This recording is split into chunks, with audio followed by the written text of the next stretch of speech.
دنیا اگر اس کنارے سے اس کنارے سفر کرے گی تو اس کا سفر مکمل نہیں ہوگا، وہ جب تک ہمارے سمندروں سے نہ گزر جائے۔ اگر سمندری سفر کرتی ہے اس کا ہوائی سفر اس کنارے سے اس کنارے مکمل نہیں ہوگا، جب تک وہ اسلامی سرحدوں سے نہ گزر جائے اس کا زمینی سفر اس کنارے سے اس کنارے کا پورا نہیں ہوگا، جب تک وہ ہمارے اسلامی ممالک سے نہ گزر جائے۔ تو بیچوں بیچ ہم ہیں نالائقو، یا تم اس کنارے پر ہو یا اس کنارے پر ہو، اور ہم بالکل بیچوں بیچ میں ہیں، لہذا نہ ہم گرم ہیں نہ سرد ہے، نہ ہم وہ ہیں، ہاں ہم وہ ہیں سینوں میں وہ جذبے رکھتے ہیں جو آگ بھی ہیں اور شبنم بھی، ہم غنچہ صفت بھی رہتے ہیں، رکھتے ہیں مزاج برہم۔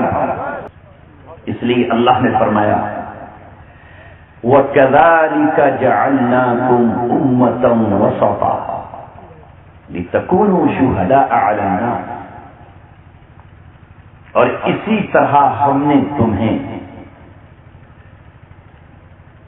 سب سے اعلیٰ اور سب سے افضل امت بنایا ہے۔ وسط کے معنی اعلیٰ اور افضل کے بھی ہیں، بیچ اور درمیان کے۔ اور اسی طرح ہم نے، کس طرح؟ یہ اس وقت کہا جا رہا ہے جب اللہ تبارک و تعالیٰ نے خانہ کعبہ کو مسلمانوں کا قبلہ بنا دیا، ان الفاظ کے ساتھ فَلَنُوَلِّيَنَّكَ قِبْلَةً تَرْضَاهَا وَلِّ وَجْهَكَ شَطْرَ الْمَسْجِدِ الْحَرَامِ۔ اے محمد رسول اللہ، آپ کی منشا کے مطابق، آپ کی چاہت کے عین مطابق کعبے کو آپ کا قبلہ بنا دیا ہے۔ اب اس قبلے میں قیامت تک کوئی تبدیلی نہیں ہوگی، آپ کا اور آپ کی امت کا یہ قبلہ ہے۔ فَوَلُّوا وُجُوهَكُمْ شَطْرَهُ، اب آپ مسجد حرام کی طرف اپنا رخ پھیر لیں، جہاں کہیں بھی ہوں نماز خانہ کعبہ کی طرف منہ کر کے پڑھی جائے گی۔ تو اللہ تبارک و تعالیٰ نے لفظ کذالک سے کہا اسی طرح، جس طرح ہم نے خانہ کعبہ کو تمہارا قبلہ بنایا ہے۔ یہ قبلہ بنانا کوئی معمولی انقلاب نہ تھا زمین پر، یہ کئی ہزار سال کے بعد اللہ تبارک و تعالیٰ نے ایک انقلاب برپا کیا تھا۔ حضرت عیسیٰ علیہ السلام سے لے کر حضرت موسیٰ علیہ السلام تک، یعنی موسیٰ علیہ السلام سے لے کے عیسیٰ علیہ السلام تک تمام قوموں کا قبلہ بیت المقدس تھا، جو دنیا کے بیچوں بیچ میں نہیں ہے، بالکل بیچ میں خانہ کعبہ ہے۔ دنیا جہاں سے شروع ہوئی وہ کعبہ ہے۔ مسجد اقصی جو ان کا قبلہ تھا وہ فلسطین میں ہے۔ اللہ نے کہا جس طرح محمد رسول اللہ ساری دنیا کے امام، انہیں بالکل بیچوں بیچ سے اٹھایا گیا، وہ مکہ میں پیدا ہوئے، اور لہذا اللہ تبارک و تعالیٰ نے ان کو مرکز سے اٹھایا، انہی کا شہر مرکز ہے، اور وہ امام الانبیاء والمرسلین ہیں۔ اسی طرح اب ہم نے آپ کا قبلہ مکۃ المکرمہ میں قائم مسجد حرام اور خانہ کعبہ کو بنا دیا ہے۔ تو جیسے ہم نے اس قبلے کو تمہارا اس قبلے بنا کر پچھلی امتوں سے تمہیں جدا کر دیا، یہ قبلے کی تبدیلی نہیں تھی، بلکہ زمین پر یہ اس بات کی تبدیلی تھی کہ تقریباً 2500 سال سے وہ قوم جو اللہ تبارک و تعالیٰ کی منتخب اور محبوب قوم تھی، اسے اللہ تبارک و تعالیٰ نے معزول کر دیا، اسے ریجیکٹ کر دیا، اسے اللہ تبارک و تعالیٰ نے دھتکار دیا، اسے اللہ تبارک و تعالیٰ نے راندہ درگاہ کر دیا۔ جس منصب پر وہ تھے اب تم بٹھا دیے گئے، جس مقام پر وہ تھے وہ تم اس مقام پہ لا کھڑا کر دیے گئے۔ جو ذمہ داریاں ان کی تھی وہ ذمہ داری اب تمہیں دے دی گئی۔ کل انہیں تورات دی تھی مگر انہوں نے تورات کا حق ادا نہ کیا، کل انہیں انجیل دی تھی مگر انہوں نے انجیل کا حق ادا نہ کیا، کل انہیں اللہ نے زبور دی تھی مگر زبور کا حق انہوں نے ادا نہ کیا۔ تو اللہ تبارک و تعالیٰ نے طویل انتظار کے بعد، ایک لمبی مہلت کے بعد محمد محمد رسول اللہ کو بھیج کر انہیں ہمیشہ ہمیش کے لیے محروم القسمت کر دیا اور تمہاری قسمت کا ستارہ اللہ نے جگا دیا. نعرہ تکبیر، نعرہ تکبیر، سر بلند، سر بلند. حضرت مولانا مفتی عبدالسمیع صاحب قاسمی. اس لیے اسی دن سے آپ کا انتخاب ہوا اور اللہ تبارک و تعالیٰ نے کہا جس طرح ہم نے قبلے کو بدلا ہے اسی طرح ہم نے تمہیں امت وسط بنایا ہے. تم افضل اور اعلیٰ ہو، تم درمیانی امت ہو. تمہارا ایک ایک عمل اللہ تبارک و تعالیٰ کے یہاں سے بہترین عمل قرار پائے گا. اس تفصیل میں نہیں جاؤں گا کیونکہ آپ حضرات ابھی اس تفصیل کو سمجھ نہیں پائیں گے. اسلام وہ دین ہے، ساری دنیا اچھی طرح سمجھ لے. ہمیں انتہا پسند کہنے والے عیسائیوں اور ہمیں غلط کہنے والے یہودیوں، اسلام ہی وہ دین ہے جس کا ایک ایک عمل انسانی فطرت کے بالکل قریب ہے. اسلام انتہا پسندانہ نظریہ کسی موڑ اور کسی مقام پر نہیں رکھتا. اسلام کا ہر حکم درمیانہ ہے، میانہ روی کا قائل ہے. اسلام نہ اس کنارے پر ہے، اسلام نہ اس کنارے پر ہے. اسلام بالکل ہر معاملے میں بیچوں بیچ کی راہ اختیار کرتا ہے. اے دنیا کی قوموں، ہمیں دکشن پنتھی کہنے والوں کہ ہم اس کنارے پر ہیں یا اس کنارے پر ہیں، تمہارا کہنا غلط ہے. ہمیں متطرفین کہنے والوں، عربی میں ہمیں متطرفین کہا جاتا ہے کہ ہم اس کنارے پر بیٹھے ہیں. ہندی میں ہمیں دکشن پنتھی کہا جاتا ہے اور ہمیں اردو میں انتہا پسند کہا جاتا ہے کہ ہم اس انتہا پر بیٹھے ہوئے ہیں.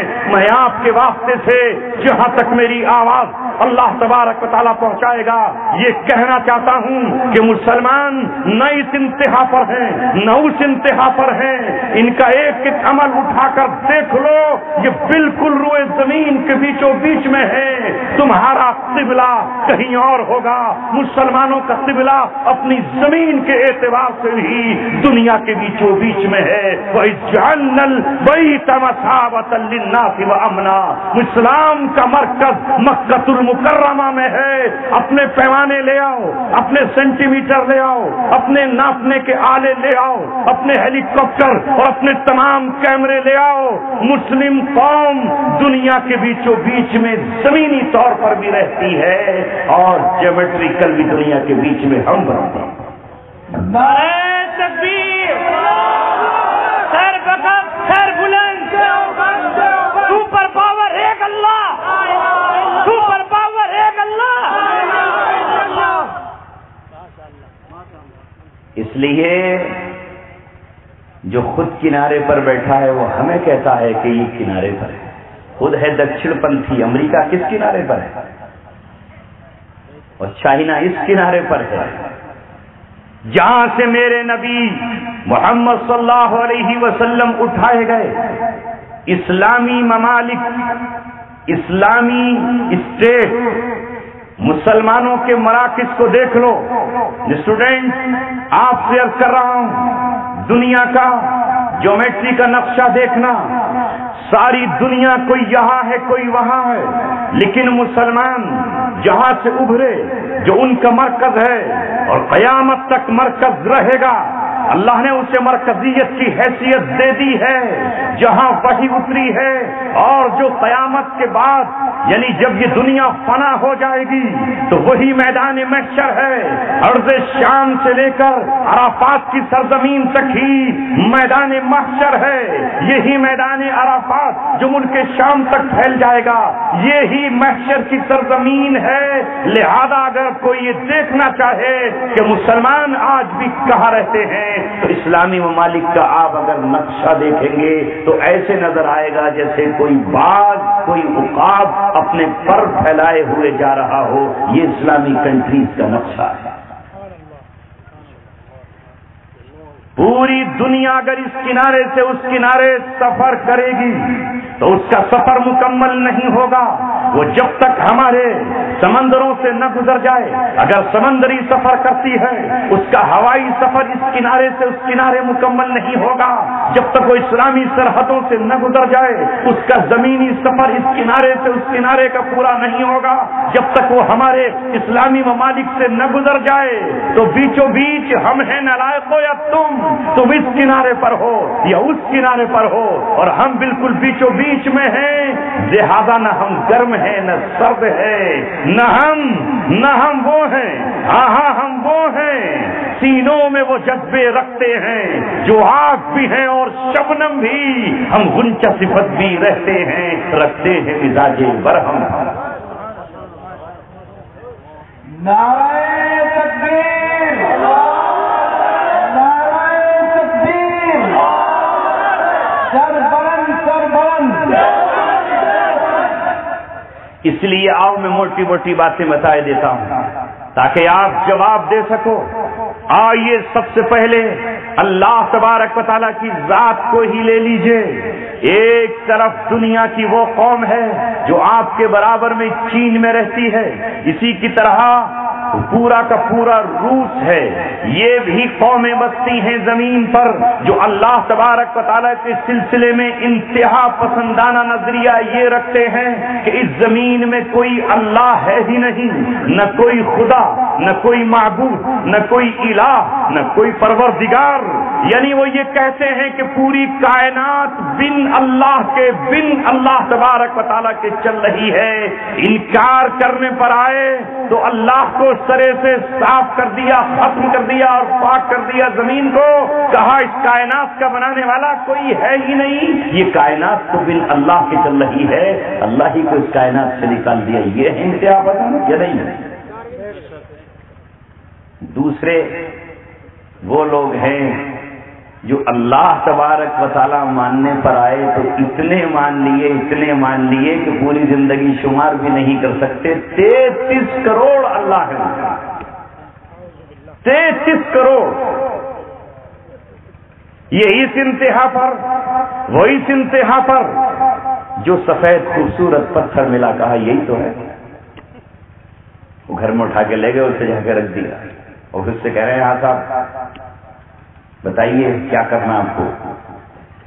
تو یہ انتہا پسند قوم اللہ کا انکار کرنے پر آئی تو ایک کا بھی انکار, یہ ماننے پر آئے تو 33 کروڑ کو مان لیا, پوری زندگی میں شمار بھی نہ کر سکیں. اس کے بیچوں بیچ اسلام کا جو نظریہ ہے, جو مسلمانوں کا اللہ کے سلسلے میں عقیدہ ہے, جو ان کے خون اور دلوں میں بات بسائی گئی ہے, رچائی گئی ہے, وہ یہ ہے کہ اس کائنات کا بنانے والا صرف اور صرف ایک اللہ ہے. قل هو اللہ احد, کہہ دیجئے کہ اللہ تبارک و تعالی ایک ہے. لم یلد, اس کا کوئی بیٹا نہیں, اس نے کوئی بیٹا نہیں جنا. ولم یولد, اور وہ کسی کی اولاد نہیں ہے. لہذا ہے عیسائیوں تم کتنے نادان, نالائق, احمق, پاگل ہو کہ تم سینٹ پال کے کہنے سے یہ کہنے لگے کہ عیسیٰ تو اللہ ہے, یا یہ سمجھ بیٹھے کہ اللہ تو نہیں مگر اللہ تبارک و تعالیٰ کا بیٹا ہے. قرآن مقدس نے آ کر کہا اللہ تبارک و تعالیٰ وہ ہے جو کسی کا بیٹا نہیں ہے, جو کسی کی اولاد بھی نہیں ہے اور نہ اس کی کوئی اولاد ہے. وَلَمْ يَكُنْ لَهُ كُفُوًا أَحَدٌ, اور اللہ تبارک و تعالیٰ کا ہمسر اور ہم پلہ کوئی نہیں ہے. اعلان کر دیا گیا وَإِلَٰهُكُمْ إِلَٰهٌ وَاحِدٌ, تمہارا پروردگار صرف ایک اللہ تبارک و تعالیٰ ہے. اعلان کر دیا گیا وَلَوْ كَانَ فِيهِمَا آلِهَةٌ إِلَّا اللَّهُ لَفَسَدَتَا, اگر کائنات میں بہت سارے معبود ہوتے تو یہ زمین فساد برپا ہو جاتی, 2 ہی ہوتے تو لڑنے لگتے. اختیارات اگر 2 جگہ بٹے ہوئے ہوتے تو لڑائی ہوتی کہ نہیں ہوتی؟ دلی میں 2 جگہ اختیار بٹے ہوئے تو لڑائی چل رہی ہے. نجیب جنگ کہہ رہے ہیں نہیں مانتا تیری, کیجریوال کہہ رہے ہیں تجھے عدالت میں لے کے جاؤں گا, دونوں لڑ رہے ہیں. 2 کو پاور ملی ہوئی ہے نا, تو وہ کہتا میں اپنی پاور دکھاؤں گا, وہ کہتا میں اپنی پاور دکھاؤں گا, میں پارلیمنٹ میں کس اسمبلیاں پاس کروں گا. اس کائنات میں اگر 2 رب ہوتے تو ایک کہتا کہ آج بارش ہوگی, بڑی گرمی لگ رہی ہے, دوسرا کہتا ہے بارش کیسے ہوگی, آج جلسہ ہو رہا ہے. کتنی پریشانی ہو جاتی ہے. لہذا اللہ تبارک و تعالیٰ کے سلسلے میں بھی اہل ایمان انتہا پسند تمام نظریات سے الگ صرف ایک اللہ تبارک و تعالیٰ کو مانتے ہیں، جس کی گواہی کائنات کا ذرہ ذرہ دے رہا ہے کہ سورج جب سے اس نے نکلنا شروع کیا ہے آج تک اپنی منزل تبدیل نہیں کی، چاند جب سے چمک رہا ہے اس نے ایک دن بھی چمکنے سے منع نہیں کیا، یہ سب کی سب اللہ تبارک و تعالیٰ کی پاون چیزیں ہیں۔ لہذا وہ لوگ جو اللہ تبارک و تعالیٰ اور اپنے پالنہار کے سلسلے میں بھی انتہا پسند ہیں، وہ کمبخت ہمیں انتہا پسند کہتے ہیں۔ آ جائیے اس کے علاوہ اور دیگر چیز پہ آ جائیے۔ انسان کو اللہ تبارک و تعالیٰ نے پیدا کیا، یہ جینے کا حق رکھتا ہے، یہ اسلام ہے جو یہ کہتا ہے کہ انسان جینے کے لیے آیا، کوئی شخص اس سے مارنے کا اختیار نہ لے۔ لہذا اللہ کے رسول صلی اللہ علیہ وسلم اور تمام نبی جس دین کو لے کر آئے اس میں ایک ہی بات کہی کہ انسان کو کوئی ناحق قتل نہ کرے، من قتل نفسا بغیر نفس او فساد فی الارض فکأنما قتل الناس جميعا، جس نے کسی انسان کا ناحق قتل کیا اس نے پوری انسانیت کا قتل کر دیا۔ لہذا آج انسانیت کو قتل کرنے والا ہم سے یہ کہتا ہے کہ ہم ہیں قاتل، جس نے انسان کو قتل کرنے کے لیے صرف بندوقیں نہیں بنائی، صرف AK-47 پر اس نے اکتفا نہیں کیا، اس نے زمین کے ذروں کو پھاڑ ڈالا، ایٹمی ہتھیار بنائے، جوہری ہتھیار بنائے، کیمیکل ہتھیار بنائے، ساری دنیا کی دولت کو اکٹھا کر کے آج بھی وہ ہتھیار بنایا جا رہا ہے، انسانوں کا قتل کر رہا ہے، جو اس کے سامنے آتا ہے اسے جلا کے خاک کر دیتا ہے، زہریلی قیدوں سے انسانوں کے بچوں کو مار ڈالتا ہے۔ ایک انسان اپنی عمارت کئی سالوں میں تیار کرتا ہے لیکن یہ ایک بم گراتا ہے اور شہر کے شہر ختم کیے جا رہا ہے، آبادیاں کی آبادیاں قبرستان میں تبدیل کر رہا ہے، اور مسلمانوں سے کہتا ہے کہ مسلمان صحیح نظریہ نہیں رکھتے۔